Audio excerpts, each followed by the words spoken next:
The first sound I noticed in the courtroom wasn't the judge's voice. It was laughter. Soft, careless, coming from just a few feet to my left. I kept my eyes down, hands folded in my lap, the way I had learned to sit when I didn't want to be seen. My husband leaned closer to the woman beside him, his lips barely moving as he whispered something meant only for her. Whatever it was, it made her smile widen. She covered her mouth like she was being polite, but the sound still escaped. A small, cruel laugh. "She won't even look up," he murmured, not bothering to lower his voice enough. "I told you, she doesn't have it in her." "Pathetic," the woman replied, just as softly, her tone light, almost amused. I heard every word. I felt the heat rise in my chest, the instinct to lift my head, to remind them I was still here. Instead, I stayed still. I kept my gaze fixed on the polished floor, on the scuffed edge of my own shoe. Around us, papers shuffled, someone cleared their throat, a bench creaked as a spectator shifted. No one intervened, no one looked at me. From the outside, it must have looked exactly the way they wanted it to look. Then, the scratching sound stopped. Not abruptly. Just ended. The steady rhythm of pen against paper fell silent. And in that small pause, something in the room changed. I noticed it before anyone else did. The air felt heavier, like a held breath. The judge hadn't spoken. He hadn't raised his head yet, but his pen was no longer moving. And I knew, with a certainty that surprised even me, that they had misread this moment. They thought my silence meant I had already lost. They had no idea what it really meant.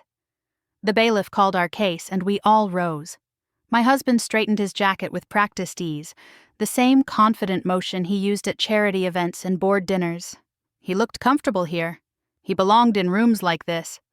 The woman beside him crossed her legs and leaned back, relaxed, as if this were a formality she was simply waiting to get through. I stayed exactly as I was. When we sat again, I didn't look at them. I didn't look at the spectators. I didn't even look at the judge. I let the image settle. Let them believe it. From where I sat, I could see my husband's attorney out of the corner of my eye. He flipped through his notes with casual efficiency, already bored. They had rehearsed this. They had agreed on the story they were about to tell, and in that story I was an inconvenience, emotional, unprepared, a woman clinging to something that was already gone. The woman beside my husband leaned in again, her voice low but sharp. "This will be over fast," she said. "I almost feel bad for her." My husband smiled. "Don't. She had her chance." I felt something settle inside me then, something cold and steady. Not anger, not fear, clarity. I had spent months questioning my instincts, wondering if I was imagining things, if I was being too sensitive, too quiet, too slow to react. Sitting there, listening to them talk about me as if I weren't even in the room, I finally understood how completely they believed their own version of me. They thought I was broken. The judge cleared his throat. My husband's attorney stood, smoothing his tie, and launched into his opening with confident ease. He spoke about practicality, about fairness, about how some marriages simply ran their course. His words floated through the room, polished and empty, designed to sound reasonable to anyone who didn't know the full story. I watched the judge's hands instead of his face. Strong hands. Still. The pen rested between his fingers, untouched. He listened without interruption, eyes lowered, expression unreadable.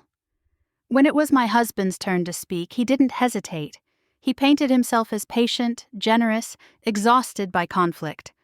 He spoke about how hard he had tried, how disappointed he was that things had come to this. He never once looked at me, not even when he said my name. The woman beside him nodded at the right moments, her sympathy carefully timed. To anyone watching, they looked united, calm, certain. I felt the old urge to defend myself rise again, sharp and familiar, to explain, to correct, to say that's not what happened. But I stayed quiet. I kept my eyes down. I let the story stand exactly as they told it.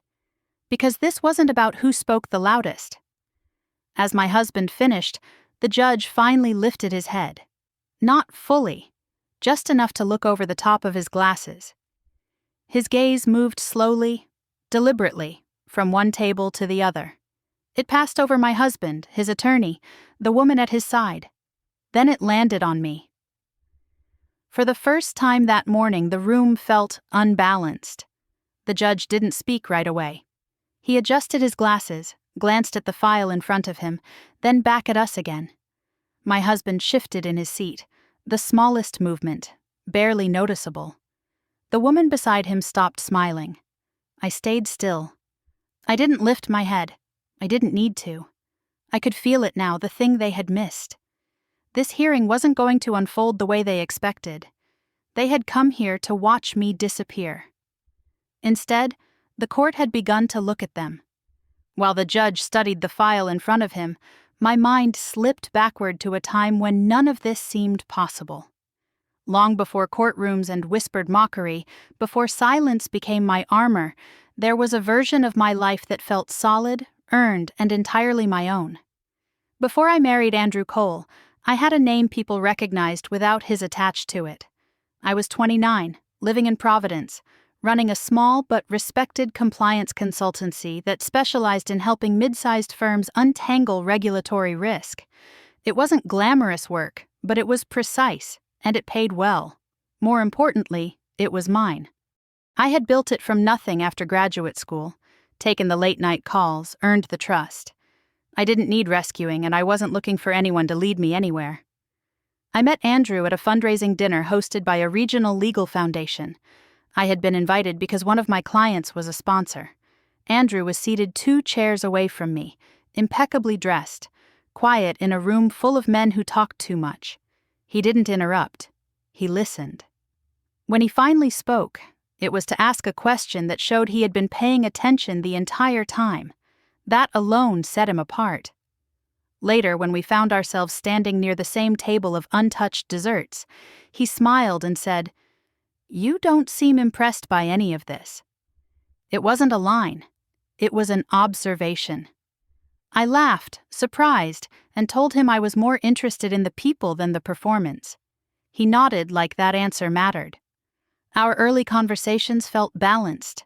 He admired my work, asked thoughtful questions about it, and never made me feel like my success threatened him. He spoke about his own career in strategic litigation with calm confidence, never bragging, never minimizing. When he asked me out, it felt deliberate, not impulsive. Chosen, not convenient. Dating Andrew was easy in the way that feels rare once you've known better. He was attentive without being invasive, generous without keeping score. When he talked about the future, it sounded inclusive. We used words like we and us naturally, without effort. I told friends I had found someone who saw me clearly. When I was introduced to his family, I noticed the difference immediately. They were polite, measured, careful with their words. His mother smiled often but never lingered. His father asked questions that felt more like evaluations than curiosity. I mistook their restraint for formality, their distance for privacy. I had grown up in a loud household. I assumed this was simply another way of being. Andrew reassured me. "They take time," he said. "Once they trust you, you're in." I didn't question why trust had to be earned so thoroughly.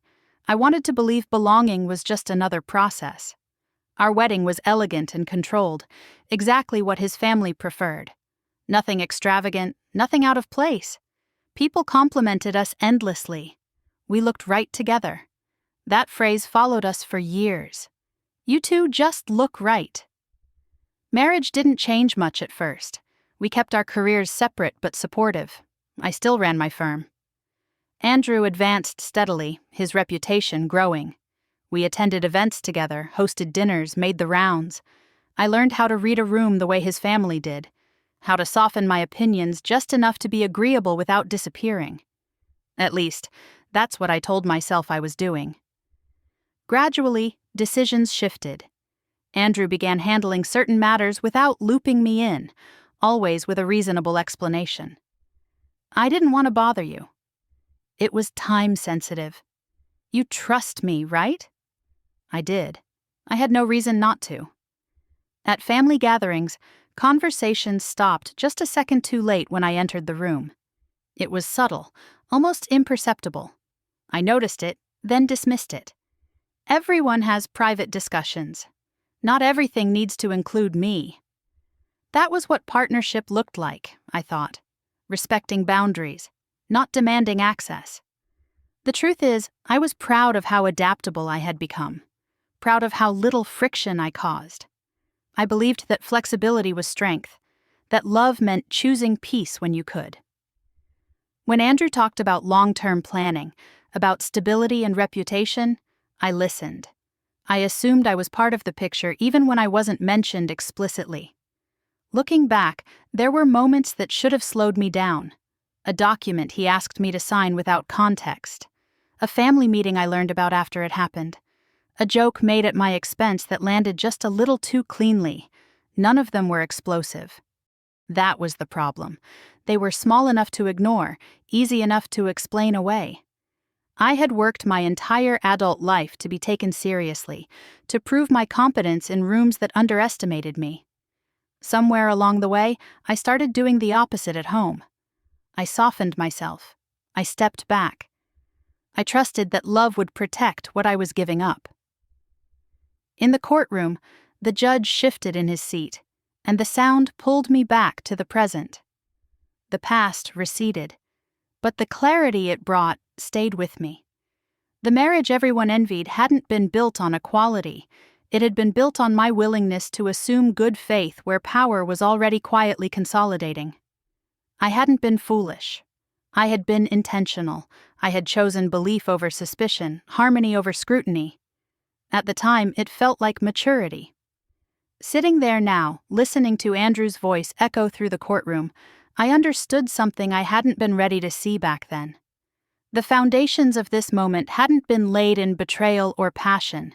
They had been laid in comfort, in my certainty that I didn't need to watch my own back. That certainty was gone. And as the judge looked down at the file again, I knew the woman who had entered that marriage believing she was fully seen no longer existed. After the wedding glow faded and life settled into routine, the changes didn't arrive as arguments or raised voices. They came quietly, disguised as practicality. The first time I felt it, I almost laughed at myself for noticing. Andrew had attended a strategy meeting with his parents and their legal advisor, something we usually discussed together afterward. That evening over dinner, he mentioned it in passing, already moving on to another topic. "What was it about?" I asked casually, spearing a piece of chicken. "Oh, nothing you'd want to sit through," he said with a smile. "Mostly procedural. I didn't want to bore you." The explanation sounded reasonable. I nodded, let it go. Still, a faint discomfort lingered, the sense of having arrived a moment too late to something I hadn't known I was supposed to be part of. It happened again a few weeks later. A decision about reallocating funds for a long-term project Andrew had previously asked for my input on.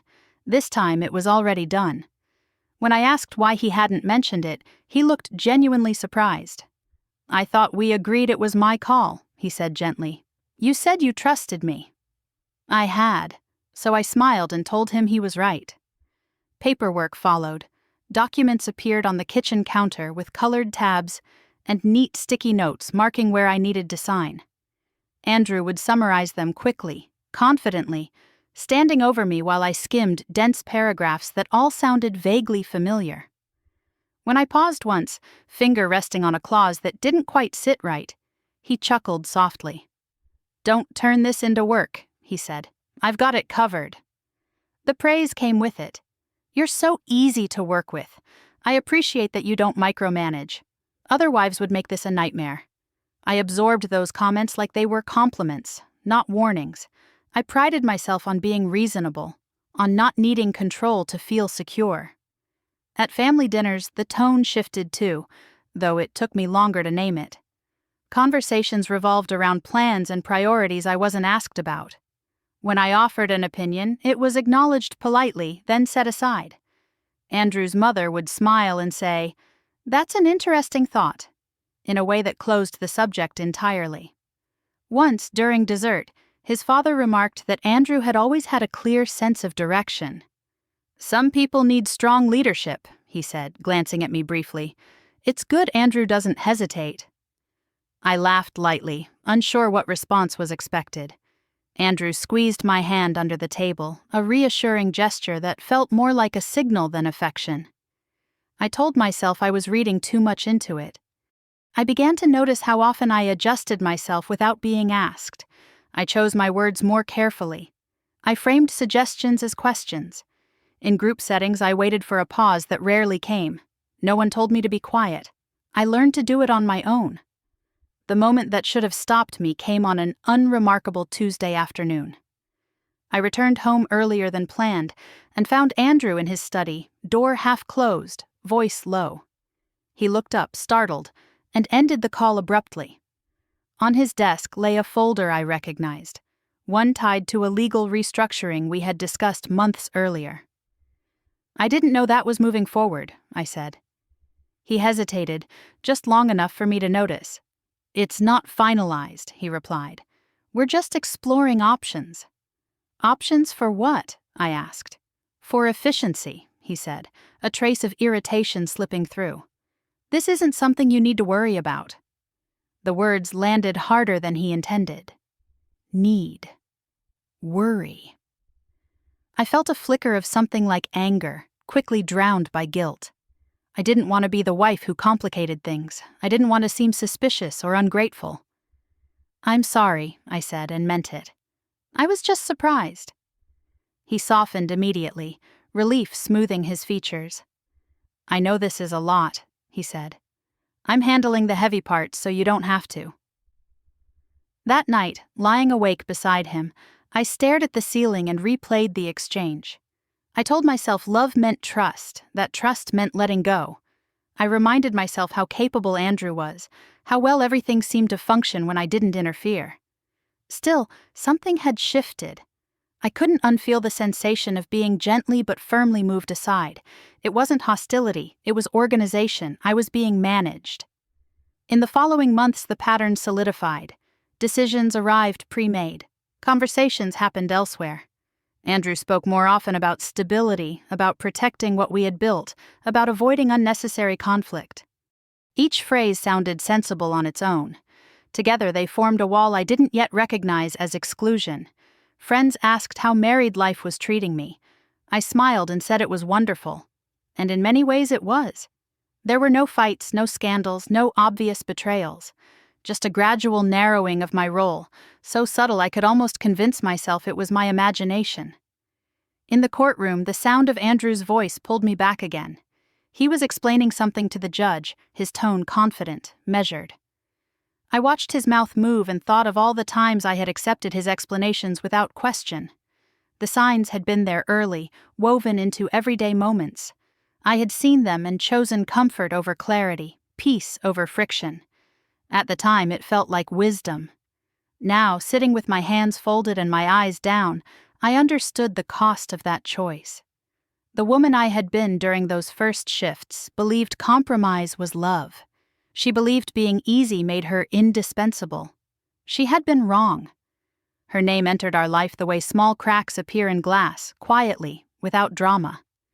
Andrew mentioned it one evening while scrolling through his phone, voice casual, almost bored. "Elena's joining the committee," he said, as if he were talking about a new vendor. "She's sharp, knows the landscape." I looked up from the sink. "Which committee?" "The advisory one," he replied. "It's not really your thing." It wasn't said unkindly. That was what made it easy to accept. Names come and go in Andrew's world.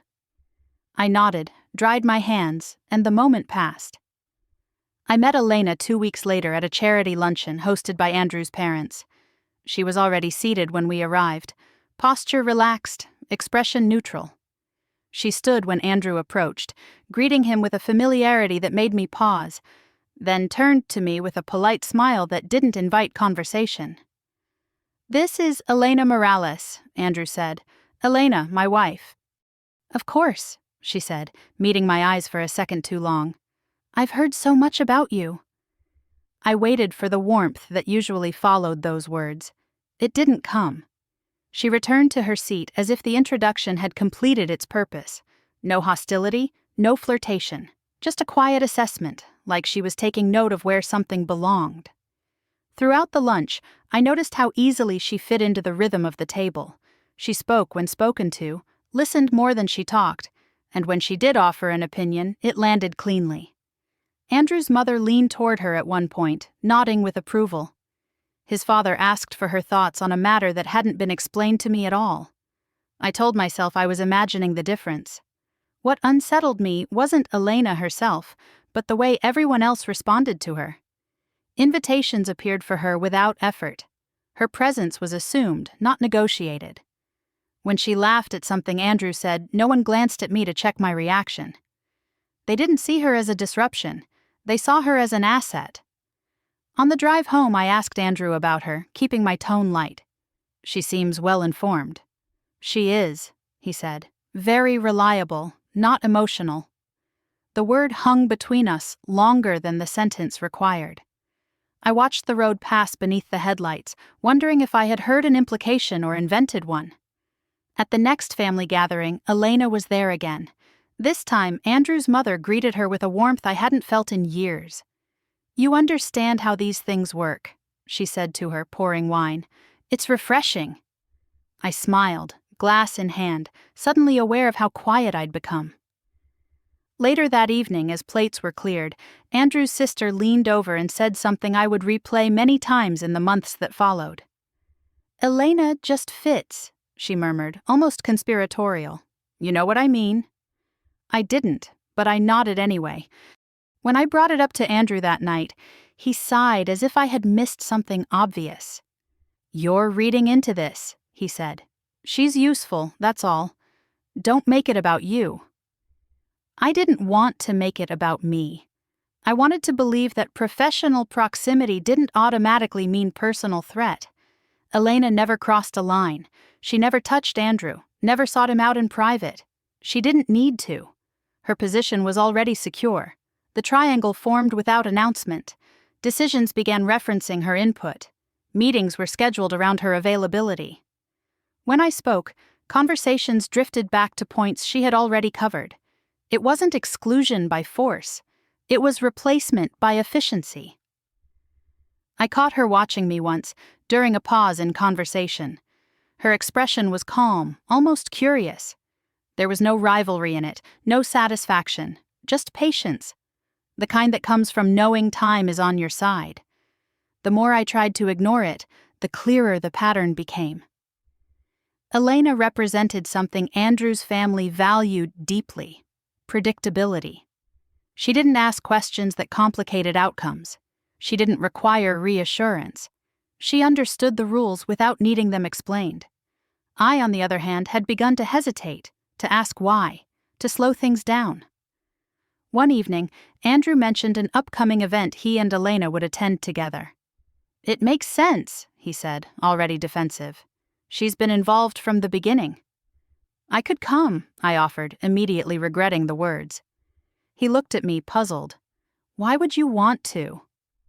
The question wasn't cruel, it was practical, and that was what hurt most. I stopped pushing after that. I told myself it was temporary, that Andrew would notice the distance and correct it. I reminded myself that marriage is weather phases, that not every shift signals betrayal. Still, I felt myself becoming peripheral in my own life, a guest in conversations that once belonged to me. Elena never acknowledged the shift. She didn't need to. The family had already decided what she represented: stability, alignment, continuity. Sitting in the courtroom now, listening to Andrew's attorney speak with rehearsed certainty, I finally understood what Elena had been from the start. Not a temptation, not a mistake, a solution. They hadn't seen her as a threat because they never saw me as irreplaceable. I had mistaken politeness for loyalty, inclusion for security. Elena fit because she was designed to. As Andrew shifted in his seat and glanced at her for reassurance, I felt a strange calm settle over me. The woman they said was not a threat had never been one to them. To me, she had been a warning. The moment everything stopped making sense came without drama. There was no confrontation, no discovery that knocked the air from my lungs. It arrived quietly, in the middle of an ordinary conversation, and once it did, I couldn't force the pieces back into the shape they had been before. Andrew was talking about the future the way he always did, calmly, precisely, like he was outlining a case instead of a life. We were sitting at the dining table, paperwork spread neatly between us, the kind of evening that used to make me feel grounded. He spoke about long-term positioning, about protecting interests, about ensuring continuity. He didn't raise his voice. He didn't look angry. He sounded detached.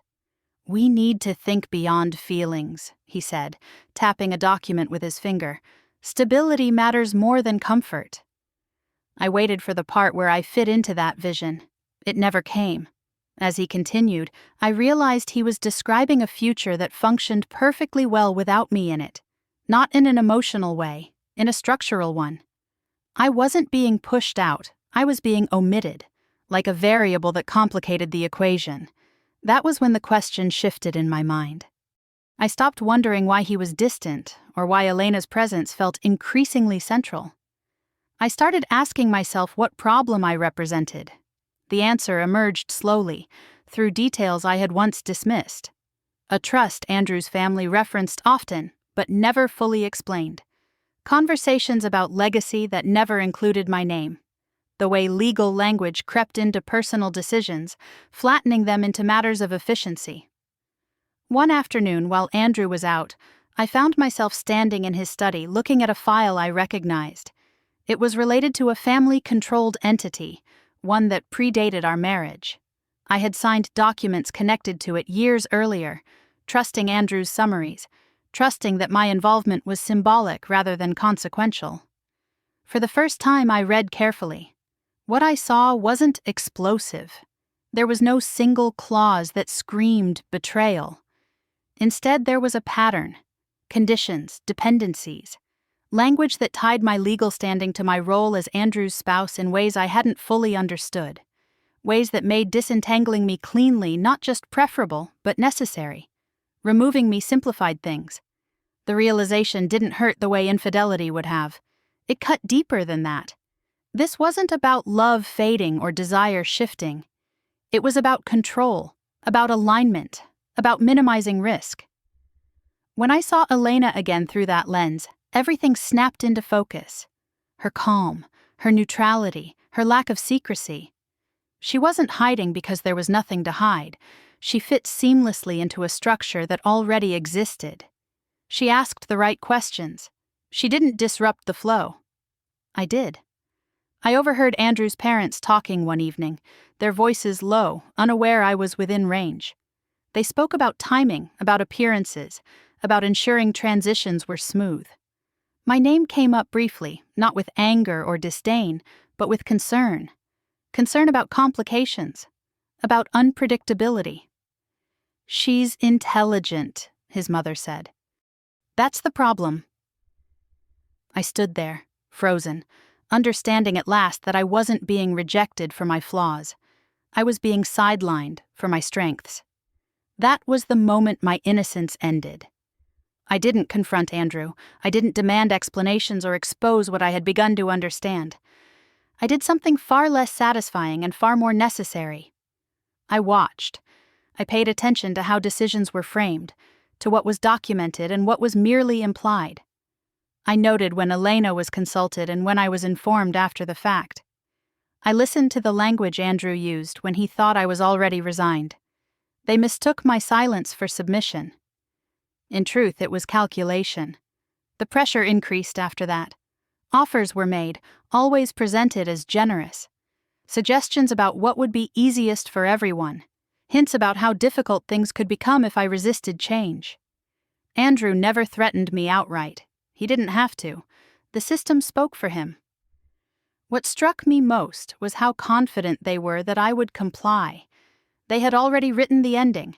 I was the reasonable woman who would accept reality and step aside with grace. I had spent years teaching them that was who I was. They never considered what would happen once I stopped believing their version of reality. Late one night, Andrew asked me if I was all right. His tone was almost kind. "You've been quiet," he said. "I'm just tired," I replied. And it was true. Not the way he meant it, but deeply, profoundly tired of misunderstanding my own position. He nodded, satisfied. He thought I was retreating. He thought the hardest part was over. In the courtroom now, listening to him speak with that same measured certainty, I remembered the exact moment I decided not to fight the story they were telling. Not yet. This wasn't about exposing feelings or airing grievances. It was about timing. They believed I had no leverage because they believed I was motivated by emotion. They were wrong. I was motivated by clarity. This had never been about love. Not for them. Love was messy, unpredictable, difficult to control. This was about maintaining a structure that served them, even if it meant erasing me from it. As the judge shifted in his chair and glanced down at the record, I felt that same calm return. They thought they were managing an ending. They had no idea they were standing at the beginning of something they couldn't contain. They stopped pretending I was simply uninvolved and started treating me like a problem to be managed. It wasn't sudden, and it wasn't loud. It arrived wrapped in concern, in careful phrases about what was best for everyone. The shift was subtle, but unmistakable. I was no longer being left out by accident. I was being handled. Andrew began speaking to me the way one speaks to someone who is already lost. His tone softened, his words slowed, as if he were guiding me toward an inevitable conclusion. "I don't want this to get ugly," he said one evening, standing in the doorway of the living room. "We can do this the right way." The right way, I learned, meant his way. Invitations stopped coming altogether. Family dinners were suddenly scheduled when I was busy, or mentioned after they had already happened. When I did attend events, conversations skimmed the surface, never lingering long enough for me to contribute anything meaningful. I was present, but irrelevant. The isolation wasn't aggressive. That was what made it effective. Andrew's parents framed it as protection. "You've been under so much stress," his mother said during a brief phone call. "It might be good for you to step back for a while." Her voice was warm, almost maternal. The implication was clear. My presence was no longer stabilizing. It was disruptive. Then came the implied threats, delivered with surgical precision. Andrew spoke about reputation in a way he never had before, about how quickly narratives formed, about how difficult it could be to undo damage once it was done.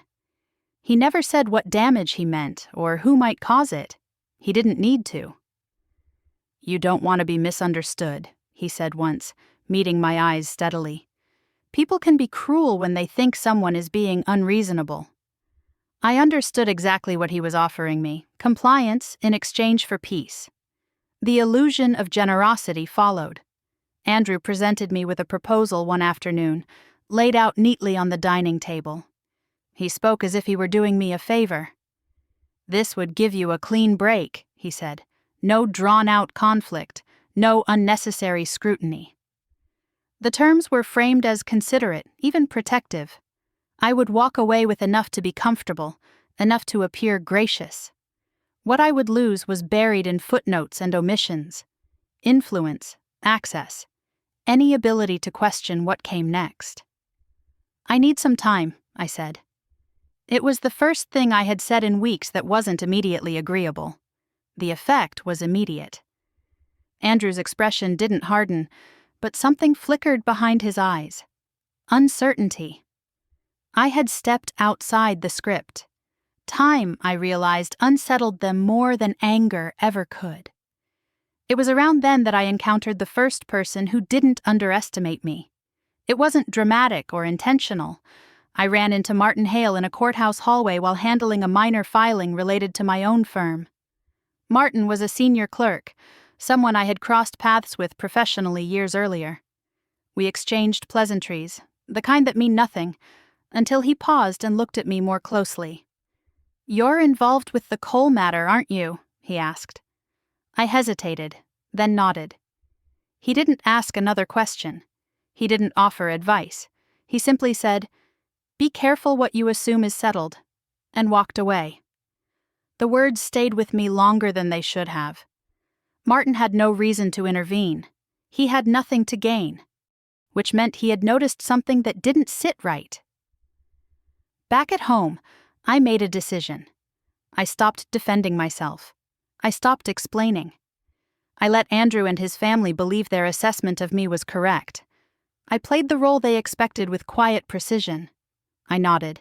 I thanked them for their concern. I appeared tired, overwhelmed, unsure. It was exhausting, pretending to be diminished. There were moments I worried I was erasing myself for real, but I held on to the clarity I had earned. Silence, when chosen deliberately, can be a form of control. Their confidence grew as mine appeared to fade. Andrew relaxed. He spoke more freely around me, assuming I no longer had the energy or interest to challenge anything. Conversations resumed in my presence, careless now, edges blunted by certainty. Once I heard him say, "She just wants this over," to someone on the phone. "She's not going to fight." I almost smiled. The pressure continued to mount, but it lost its edge.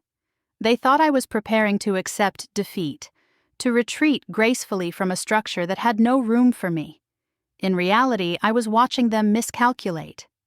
In the courtroom, as Andrew's attorney spoke with rehearsed confidence, I recognized the same pattern.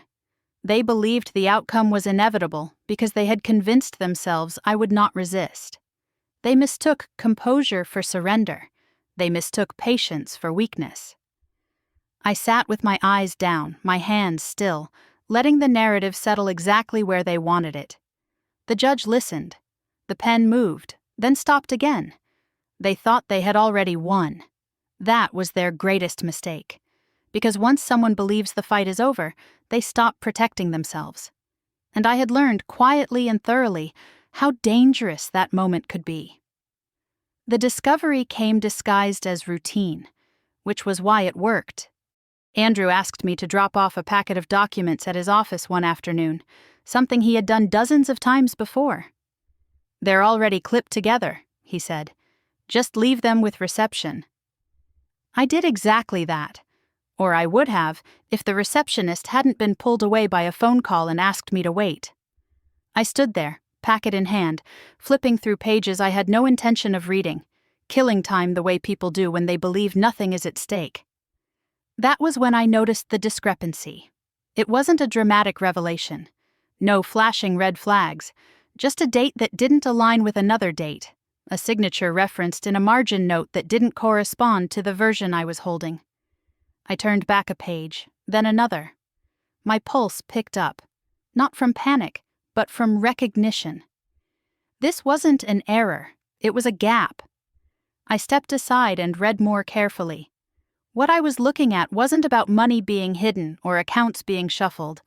It was about responsibility, about an action taken years earlier, one that carried potential legal and professional consequences if examined too closely. The paperwork in my hands referenced a decision that had been finalized without proper disclosure, a decision Andrew's firm had benefited from but never fully acknowledged. And my name was there, not prominently, not as a decision-maker, as a point of insulation.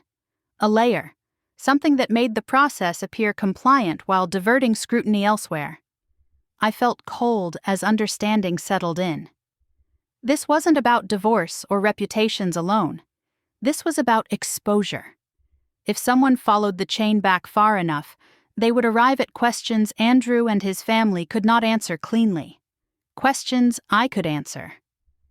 I closed the packet just as the receptionist returned and handed it over without comment. I walked out of the building slowly, aware of my breath, my steps, the weight of what I now carried in my head. For the first time in months, fear sharpened into something precise. This was why I had to be removed carefully. This was why silence mattered so much. Everything that had felt excessive suddenly made sense. The urgency, the pressure to finalize terms quickly. The insistence that things not get complicated. Divorce was not the threat. Knowledge was. I didn't go home right away.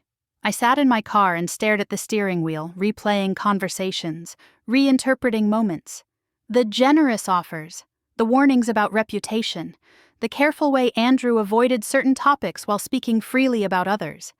They weren't trying to control me anymore. They were trying to contain me. That night, I said nothing. Andrew asked how my day had been. I told him it was fine. I watched his face as he talked about something inconsequential, noted how relaxed he seemed. He believed the window was closing. He believed I was nearly gone.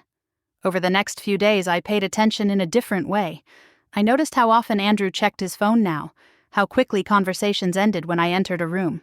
I noticed the sudden concern for my schedule, the gentle inquiries about where I was going, who I was seeing. Concern, framed as care, is a powerful disguise. They didn't know what I had seen. Not exactly. But they sensed a shift. Andrew's tone changed. He became more attentive, almost solicitous. He brought home my favorite takeout. He asked if I was sleeping well. Elena stopped appearing as frequently, as if her presence might complicate optics. The family closed ranks, their interactions tighter, more controlled. It was almost reassuring how clearly the fear revealed itself. I made a decision then, one I told no one about. I would not confront Andrew. I would not accuse him or hint at what I knew. I would not document anything in a way that could be traced back to me prematurely. This wasn't the moment for exposure. It was the moment for positioning. I replayed the paperwork in my mind, separating what could be proven from what could only be inferred. I thought about who had been involved, who had benefited, who had been careful to remain just far enough removed. I realized that the hearing Andrew and his family were preparing for was not designed to resolve conflict. It was designed to erase risk. Once I understood that, everything slowed down. The fear didn't disappear, but it stopped running the show. I was no longer reacting to their pressure. I was measuring it. The escalation from their side became subtle but unmistakable. Andrew suggested I take a short trip, clear my head. His mother offered to help me transition. Elena reappeared briefly, polite and watchful, her questions indirect but purposeful. They were trying to determine how much I knew without asking directly. I gave them nothing. In the courtroom now, as Andrew's attorney spoke with practiced assurance, I felt the weight of that knowledge settle into place. This hearing was no longer about who would walk away with what. It was about whether the past would remain buried. I kept my eyes down, my posture unchanged. From the outside, nothing about me suggested danger. That was the point. When the judge flipped a page and paused, I recognized the rhythm of scrutiny. He wasn't rushing. He wasn't reacting to theatrics. He was following threads. If the court pulled on the right one, everything Andrew had built to protect himself would unravel.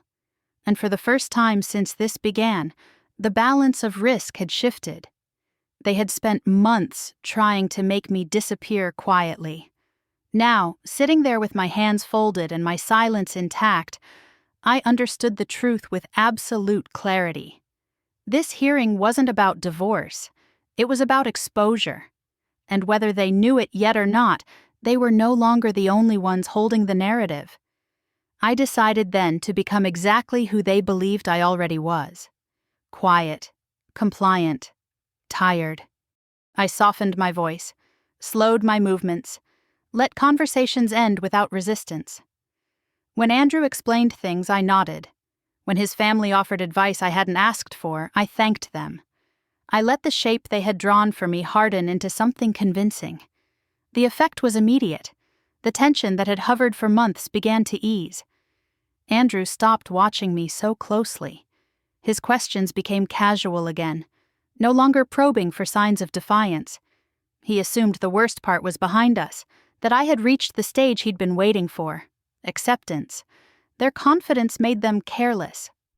Conversations resumed around me, no longer carefully edited. I heard fragments I wasn't meant to hear, references that confirmed what I had already pieced together. Andrew spoke openly on the phone in the next room, his tone brisk, assured. "She just wants closure," he said once. "She's done." I stood at the sink, rinsing a glass, and memorized the words. Elena's presence shifted too. She appeared less frequently, no longer positioned as a constant. When she did show up, her questions were indirect, her interest polite but pointed. She asked how I was feeling, whether I was sleeping, whether I had plans. I answered vaguely, offering nothing she could use.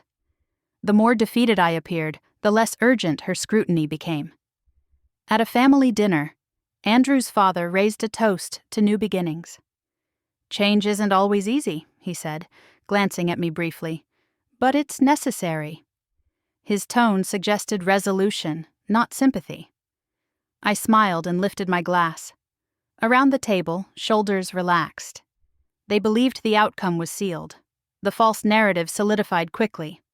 I became the emotional one, the overwhelmed spouse who couldn't keep up.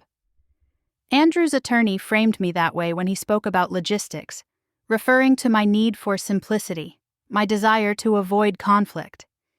Each characterization stung, but I let it land without protest. Every assumption they made narrowed their options later. Pretending to be diminished carried its own risks. There were moments I worried the performance would cost me more than it gave me. Once, Andrew nearly finalized a procedural step without informing me at all, assuming I had disengaged completely. I intervened just enough to stay included, asking a mild question that reminded him I was still present without alerting him to my awareness. Timing mattered more than truth now. I couldn't afford to be erased before the moment came. In private, I prepared quietly. I organized my thoughts, separating what I knew from what I could prove, what belonged in court from what needed to remain unspoken. I wasn't building a case of my own. I was positioning myself inside theirs, letting their version of events expand until it revealed its own weaknesses. Their final mistake came sooner than I expected. Andrew, buoyed by certainty, took a shortcut he didn't need to take. He agreed to enter a statement into the record that was broader than necessary, one that assumed no one would challenge its foundation. It was the kind of move made by someone who believes opposition has already folded. When he told me about it that evening, his tone was almost cheerful. "This should wrap things up," he said. "After the hearing, we can both move on." I looked at him, let my shoulders sag slightly, and said, "I just want this over." He smiled, satisfied. The night before the hearing, I slept better than I had in months. Not because I felt safe, but because I felt ready. The fear had sharpened into focus, and focus into resolve. They were preparing to watch me lose. I was preparing to let them finish telling their story. The morning of the hearing arrived cold and bright. Andrew left early, already in his suit, confident enough to be kind. "We'll get through this," he said, touching my arm briefly. The gesture felt rehearsed, a performance for an audience he assumed was already convinced. I arrived separately, dressed plainly, carrying nothing that suggested preparation. In the courthouse hallway, I saw Elena standing with Andrew's family, her posture relaxed, her expression neutral. She nodded at me once, a courteous acknowledgement of a process nearing completion. Inside the courtroom, the atmosphere buzzed with quiet anticipation. Andrew's attorney chatted easily with colleagues. Papers were stacked neatly. Everything looked in order. They believed the hearing would humiliate me, that my silence would read as defeat. I took my seat and lowered my gaze, hands folded, breathing slow and even. From the outside, I gave them exactly what they expected. Inside, I held steady, aware of every detail, every word, every pause. As the judge entered and the room rose, I felt the weight of their certainty settle around us. They had committed fully to their version of events, built it carefully, confidently, without leaving room for deviation. I understood then how dangerous certainty could be. They thought the hearing would end this chapter cleanly, with me quietly stepping out of the frame. They thought my compliance meant surrender. They thought their lies had become reality simply because no one had challenged them. I kept my eyes down and let the moment stretch, knowing something they didn't. The hearing wasn't going to do what they expected, and by the time they realized that, it would be far too late to change course. The courthouse smelled faintly of disinfectant and old paper, a sterile calm that made everything feel procedural, inevitable. I arrived early and passed through security alone, the metal detector chirping softly before the guard waved me through. My bag was light, I had made sure of that. Nothing about me suggested preparation or resistance. Andrew arrived 20 minutes later, flanked by his attorney and 2 members of his family. Elena walked beside them, heels clicking confidently against the marble floor. They looked like a unit, practiced and at ease, the way people do when they expect things to go their way. Andrew caught sight of me across the hallway and smiled, a small, reassuring gesture meant to look generous. I returned it faintly, just enough. Inside the courtroom, they took their seats first. Andrew's attorney arranged his papers with casual efficiency, exchanging quiet jokes with a colleague at the next table. Elena leaned back, arms crossed loosely, surveying the room like this was an errand she'd checked off her list. I sat down without acknowledging them and folded my hands in my lap. The judge entered, and the room rose. When we sat again, the air shifted into something more focused but not tense. Not yet. Andrew's attorney began confidently, outlining their position as if reciting something already agreed upon. He spoke about reasonableness, about the desire to move forward without unnecessary conflict. He painted me as overwhelmed but well-intentioned, someone who simply needed closure. Andrew nodded at the right moments, eyes forward, posture relaxed. He looked like a man who had already rehearsed his relief. When it was his turn to speak, he didn't hesitate. He described our marriage in careful terms, emphasizing compatibility issues, differing priorities. He framed his decisions as practical responses to an unsustainable situation. His voice was steady, persuasive. He never looked at me. Elena watched from the side, her expression neutral, almost bored. When Andrew finished, she leaned toward him and whispered something that made him smile. I didn't need to hear it to understand the tone. They believed this was going exactly as planned. As the proceedings continued, the mockery sharpened. It wasn't overt, not enough to draw attention. A whispered comment here, a shared glance there. At one point, Elena laughed softly under her breath when Andrew's attorney referred to my emotional state. I kept my eyes down and my posture still, the image of quiet defeat they had worked so hard to create. I felt the familiar pull to correct the record, to speak up, to reclaim myself in front of everyone watching. Instead, I stayed silent. I let the narrative unfold without interruption. The judge asked a few routine questions, his tone neutral, his gaze moving methodically between speakers. Andrew's attorney answered smoothly, as if anticipating each inquiry. The confidence in the room grew. You could feel it settling, a collective assumption that the outcome was already decided. Then came the moment they didn't recognize for what it was. Andrew's attorney made a statement, one that went further than necessary. He asserted a timeline, referenced a sequence of decisions as settled fact. It was clean, decisive, delivered without hesitation. It was also wrong in a very specific way. I felt it immediately, a tightening in my chest, not from fear but from recognition. This was the point of no return. By placing that claim on the record, they had locked themselves into a version of events that could not be adjusted without scrutiny. The judge didn't react right away. He nodded once as if acknowledging the statement and made a small note on the page in front of him. Andrew relaxed further in his chair. Elena crossed her legs and glanced toward the gallery, her interest already drifting. I noticed the judge's pen pause. It wasn't dramatic. He didn't look up or interrupt. He simply stopped writing, just for a moment longer than necessary. His eyes moved back to the document Andrew's attorney had referenced, then to another file stacked beside it. The silence that followed felt different from the ones before. Not empty. Intentional. Andrew shifted in his seat, the first sign of discomfort I had seen all morning. He glanced at his attorney, who continued speaking, unaware or unconcerned.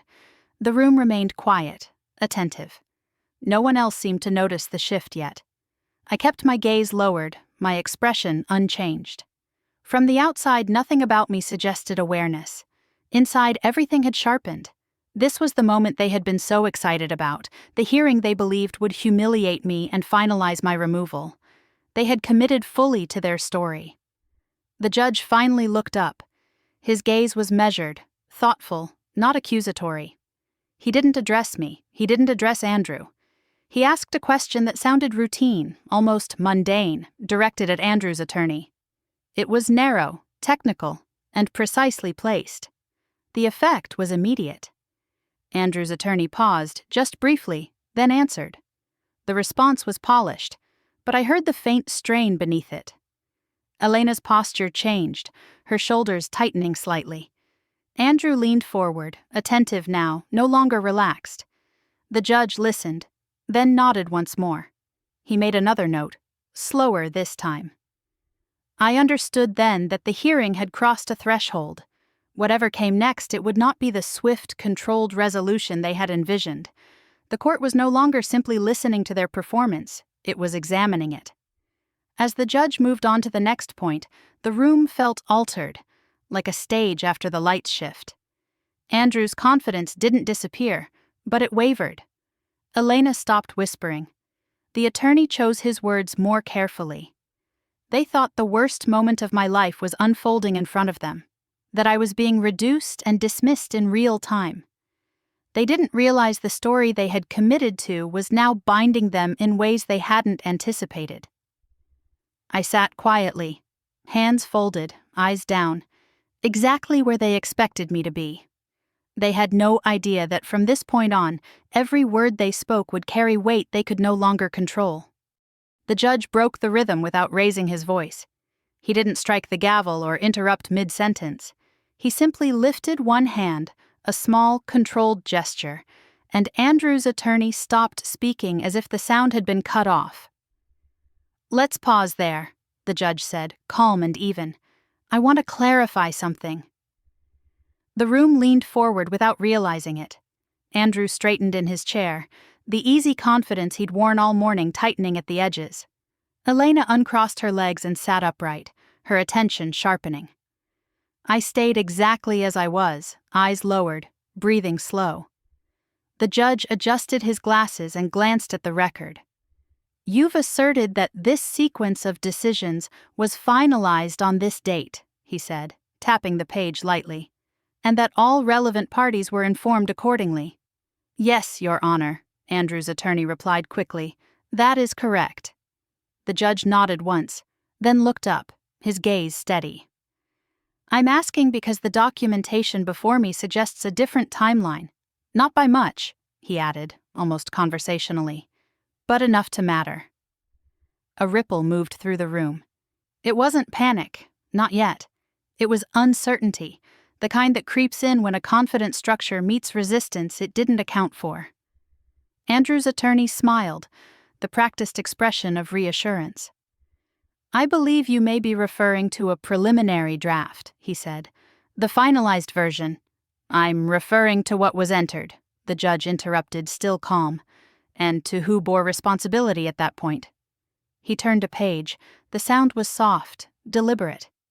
"Responsibility doesn't disappear simply because an arrangement later changes," he continued, "especially when disclosure is concerned." For the first time, Andrew leaned forward, his hands clasped tightly together. Elena's eyes flicked to him, then back to the judge. Her composure hadn't cracked, but it had shifted. She was listening now, not observing. Andrew's attorney began to respond, then stopped, recalibrating. "Of course, Your Honor," he said carefully. "We can provide further context if needed." The judge didn't look at him. Instead, he addressed Andrew directly. "Mr. Cole," he said, his tone unchanged. "At the time this action was taken, were you the primary party responsible for ensuring compliance?" Andrew blinked, just once. The question wasn't aggressive. That was what made it dangerous. It wasn't an accusation. It was an invitation to commit. "Yes," Andrew said after a brief pause. "I was." The word settled into the room like weight. "And were all parties with potential exposure notified at that time?" the judge asked. Andrew glanced at his attorney, then back at the bench. "To the best of my knowledge," he said, "yes." I felt the shift fully then. Not triumph, alignment. The judge wasn't reacting to me or to the performance that had filled the room earlier.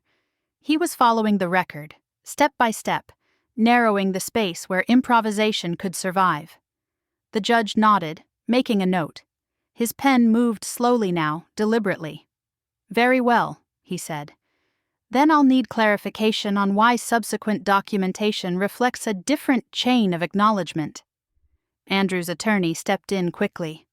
"Your Honor, if I may, this goes beyond the scope of today's hearing." The judge looked up again, his expression unchanged. "The scope of today's hearing," he said, "expanded when representations were made on the record. Precision matters here." Silence followed. It wasn't awkward, it was focused. I could feel the room recalibrating, the way attention does when authority asserts itself without spectacle. Andrew shifted again, a small movement, but enough. Elena's hands were folded now, her earlier ease gone. The family members seated behind them avoided each other's eyes. I stayed quiet. My silence no longer read as absence. It read as alignment with the process unfolding. The judge continued, his questions narrow and exact. Each one peeled back a layer of assumption Andrew's team had relied on. They answered carefully, adjusting phrasing, clarifying intent. But the momentum had changed. They were no longer directing the narrative. They were responding to it. At one point, the judge requested a document I recognized immediately. Andrew's attorney hesitated before producing it, flipping through his folder with a touch too much urgency. When he handed it over, the judge reviewed it in silence, his brow furrowing slightly. "This document," the judge said at last, "appears to rely on an understanding that was not contemporaneously documented." Andrew opened his mouth, then closed it. Elena's gaze dropped to the table. Someone in the gallery shifted, the sound of a bench creaking loud in the stillness. The judge set the document aside. "I'm going to order a brief pause in proceedings," he said. "There are elements here that warrant closer examination." Andrew's attorney protested, gently but firmly. "Your Honor, we're prepared to address any concerns." "I'm sure you are," the judge replied. "And you will, in the appropriate order." The words landed with finality. As the judge leaned back in his chair, the room exhaled. Andrew did not look at me. Elena did not whisper. The confidence that had filled the space earlier had thinned into something brittle, fragile under scrutiny. I felt no urge to look up. I didn't need to. Everything I needed was happening without my intervention. This was no longer about who spoke best or who appeared strongest. It was about structure, record, and responsibility. When the judge announced the next procedural step, his tone measured and decisive, I understood what had truly shifted. The hearing they had prepared to control had transformed into something else entirely. They had come to court expecting to finalize an ending. Instead, the court had begun to ask questions they could not answer cleanly. And as the judge looked down once more, not to write but to consider, I knew the moment they feared most had arrived. Not because I spoke, but because the system had started to listen. The silence that followed felt heavier than anything that had come before it. It wasn't the awkward quiet of people waiting their turn to speak. It was the kind that settles when everyone realizes the ground has shifted beneath them and no one is sure where it will land. Andrew sat very still now, his earlier confidence drained into something tighter, more brittle. His attorney flipped through notes that suddenly seemed inadequate. Pages turned too quickly, then too slowly. Elena's posture had changed completely. She no longer leaned back like a spectator. Her shoulders were rigid, her hands clasped together as if she were bracing herself. The judge didn't rush to fill the space. He reviewed the documents again, eyes moving deliberately, methodically. When he spoke, his voice was calm, almost conversational, which only sharpened the effect of his words. "Mr. Cole," he said, addressing Andrew directly once more, "I need you to answer this carefully. At the time these actions were taken, were you aware that the disclosure requirements extended beyond internal acknowledgement?" Andrew hesitated, not long enough to appear defiant, but long enough to be noticed. He glanced at his attorney, who gave a subtle shake of his head. Andrew looked back at the bench, Yes, he said. I was aware. The word seemed to echo. And yet, the judge continued, the record suggests that such disclosure did not occur in a timely manner. Andrew's attorney stepped forward. Your Honor, if I may clarify.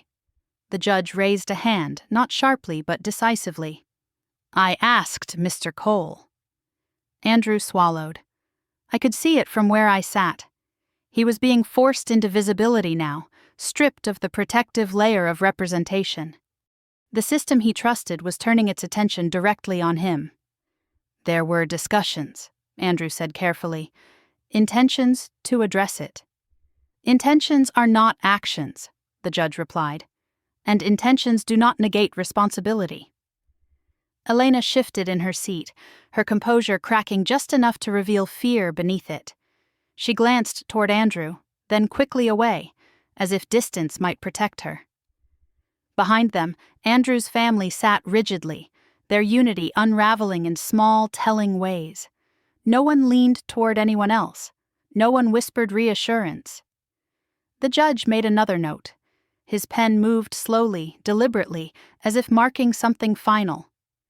Given the representations made on the record today, he said, I am issuing a temporary order to preserve all relevant materials and communications related to this matter. Andrew's attorney objected immediately, his voice controlled but strained. Your Honor, this is highly unusual for a proceeding of this nature. What is unusual, the judge replied, is the inconsistency between what has been asserted and what has been documented. The room felt smaller suddenly, the walls closing in not physically but psychologically. This was no longer a performance. This was examination. The judge continued, outlining next steps with precision. Requests for additional documentation. Deadlines. Conditions that would remain in place until further review. Each directive tightened the space Andrew and his team had assumed was wide open. I remained silent, my posture unchanged. No one looked at me now with pity or condescension. Their attention had shifted entirely. I had become irrelevant to the moment in the most powerful way possible. Andrew finally turned his head slightly, as if to glance in my direction, then stopped himself. Whatever he might have been looking for, he didn't find it. I didn't meet his eyes. I didn't need to. Elena's confidence evaporated completely when the judge referenced potential implications beyond the scope of the immediate hearing. The word referral hung in the air without being fully explained. It didn't need to be. Everyone in the room understood what it suggested. The family's reaction was quiet, but unmistakable. Andrew's father leaned back, his expression tight. His mother stared straight ahead, lips pressed together, no longer composed, no longer in control. The alignment that had once felt so solid was fracturing under pressure. The judge concluded this phase of the hearing with a measured finality. We will reconvene after the necessary materials have been reviewed, he said. Until then, these orders stand. He struck the gavel once, lightly. As people rose, the energy in the room was entirely different from when we had entered. There was no laughter now, no whispered mockery. Conversations started and stopped abruptly. Andrew's attorney spoke urgently, low and fast. Elena stood apart, her earlier ease replaced by calculation. I gathered my things slowly. No one rushed me, no one dismissed me. As I stood, I felt something settle that had been missing for a long time. Balance. Outside the courtroom, Andrew's group clustered together, their voices tense, clipped. I walked past them without a word. No one stopped me.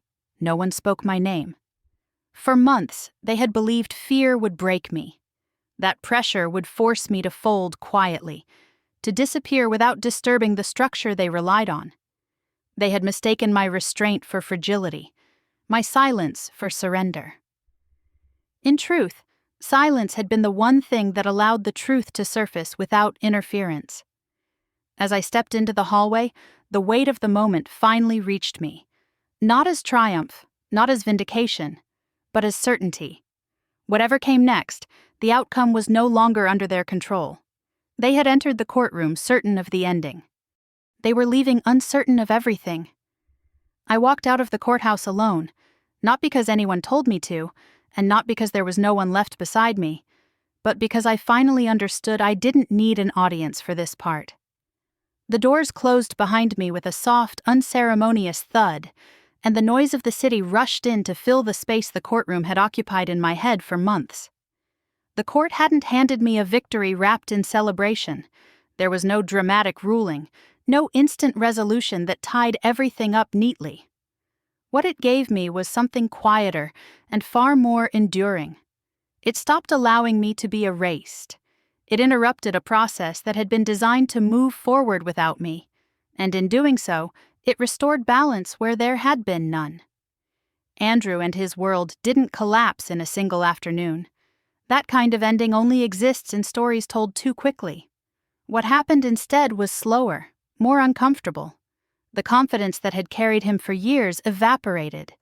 Conversations he once controlled became cautious. People who had aligned themselves effortlessly with his certainty began to distance themselves, not out of loyalty to me, but out of self-preservation. Elena disappeared from the center of things almost immediately. Not dramatically, not in disgrace, just quietly repositioned, no longer essential now that the structure she had fit so well into was under examination.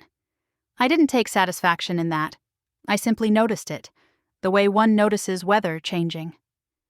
Andrew's family retreated into silence. There were no apologies, no attempts at reconciliation. Power had been the glue that held them together, and once it wavered, so did their unity. I understood then that what I had mistaken for belonging had always been conditional. What the court did not give me was closure in the way people often imagine it. It didn't explain every hurt or validate every choice I had made along the way. It didn't restore the marriage I once believed in, or return the years I had spent adjusting myself to fit into someone else's system. That part was mine to reckon with. What I took back that day had nothing to do with documents or outcomes. I took back my voice, even though I hadn't raised it. I took back my clarity. I took back the understanding that dignity is not something granted by institutions or partners or families. It is something you protect by refusing to disappear. In the weeks that followed, life didn't suddenly become easy. There were moments of grief for the woman I had been, the one who believed that being adaptable made her indispensable. There were nights when anger surfaced unexpectedly, sharp and inconvenient.